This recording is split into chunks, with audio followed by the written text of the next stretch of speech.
এই যে বড় বউ, ওকে নিয়ে পীড়িত করলেই চলবে?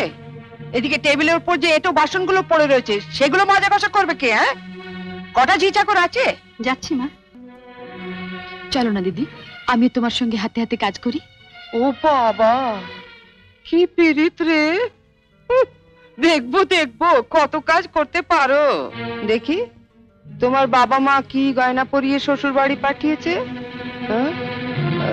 গলার ওই দুটো সোনার না ইমিটেশন? আমার মা বাবা নেই, ছেলেবেলাতেই মারা গেছেন। আমি মামার কাছেই মানুষ।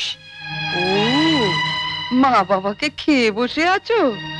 ধন্যি মেয়ে। এখানে এসে আবার তো নতুন করে মা পেলাম। ও বাবা, কি কাব্য মারা কথা রে বাবা! শিখে নাও মেজো বউ, শিখে নাও। আমার বাবা ওসব ন্যাকামি আসে না। নাও, খোলো দেখি হাতটা। দেখি দেখি দেখি দেখি, ছোট বউয়ের মুখখানা দেখি। তোকে আবার কি খবর দিল? বা, রন্টুর বউ ভাতে যাবো বলে তৈরি হচ্ছে, হঠাৎ তনু গিয়ে বলল, তা মা, তোমার ছোট বউয়ের মুখখানা তো বেশ। এই দেখ তো, ওর গলার হারটা সোনার না ইমিটেশন? আমার তো মনে হয় ইমিটেশন।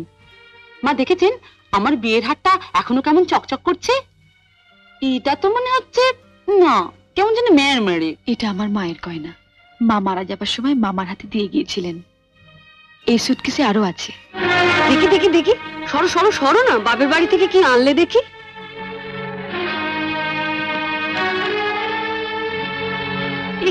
এ কি শাড়ি গো! ই মেয়ে, এ নিশ্চয়ই কোনো ভিখারি বাড়ির মেয়েকে বিয়ে করেছে তনু। আমাদের বাড়ি ঝিরাও এর কাপড় পরে না। ছি, ছি। দেখ দেখ, বাবা, লাল লাল হয়ে যাচ্ছে দেখি। পাউডার। মা, মা আমি ঠিক বলছি মা, এ নিশ্চয়ই কোনো বস্তি বাড়ি মেয়ে, নইলে বিয়েতে কেউ এরকম শাড়ি দেয়? দেখ দেখ, বাহ, এই শাড়িটা কিন্তু বেশ, তাই না মেজে বৌদি? মোটামুটি। মা, আমাদের এখন আমাকে মানিয়েছে। খুব সুন্দর মানিয়েছে, ভালো, খুব সুন্দর। আমি এই শাড়িটা নিয়ে যাচ্ছি। রন্টু